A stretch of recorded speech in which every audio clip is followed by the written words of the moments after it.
जय माता की, जय सिया राम। भाई जैसे बहुत से को लगता है कि नवरात्रों में माँ ने हमारी पूजा स्वीकार करी है या नहीं करी है, मन में शंका बनी रहती है।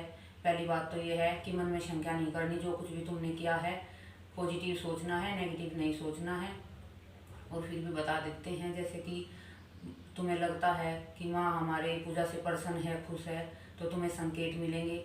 जो तुम्हारे जुआरे हैं, जो तुमने बोए हैं, वे बिल्कुल हरे भरे और एकदम एक लाइन में से जमेंगे और बहुत अच्छे से जमेंगे। और दूसरा संकेत है, जैसे नारियल है, अष्टमी को आप नारियल माँ का उठाते हो तो वो खराब निकल जाता है, तो समझना कि माँ ने भोग स्वीकार कर लिया है आपका। और नारियल चटक भी जाता है, जैसे कई दिन तक रखा रहता है, 8-9 दिन तक, तो उससे पहले चटक जाए तो समझ लेना कि माँ ने तुम्हारा भोग स्वीकार कर लिया है।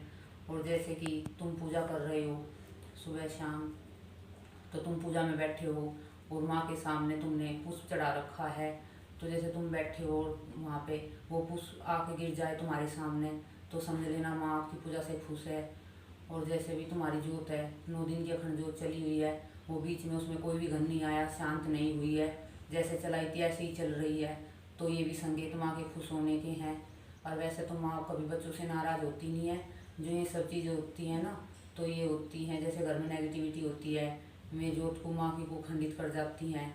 जो हैं जो नहीं जमते हैं, और जैसे कि बहुत से भी घन आते हैं, घर में लड़ाई झगड़े हो जाते हैं, और कहीं से भी कुछ भी कलेश बन जाता है मन को, तो ये नेगेटिविटी के कारण होता है। ना तो माँ कभी किसी से बच्चों से रुष्ट होती है, क्योंकि माँ तो हमेशा ही बच्चों से खुश रहती है।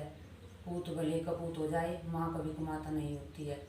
और जैसे कि तुम्हें लगता है भी हमारा कोई काम रुका हुआ है और वो एकदम अचानक से आपका काम बन जाता है, तो समझना माँ खुश है। कहीं पे पैसे फंसे हुए हैं, वे अचानक से आपके नवरात्रों में आ जाते हैं, तो ये भी संकेत है कि माँ आपसे प्रसन्न है। और जैसे आप कुछ खरीदना चाहते हो, प्लॉट गाड़ी कुछ भी, तो वे भी आपका नवरात्रों में काम बन जाता है, तो समझना माँ खुश है। और घर में सुख शांति बनी रहती है, बड़ा अच्छा माहौल रहता है नवरात्रों के दिनों में। एक दूसरे से सभी का प्रेम बना रहता है, सब एक दूसरे की बात मानते हैं, इज्जत मान सम्मान करते हैं, तो ये सारे संकेत माँ के खुश होने के होते हैं। जय माता की, जय श्री राम।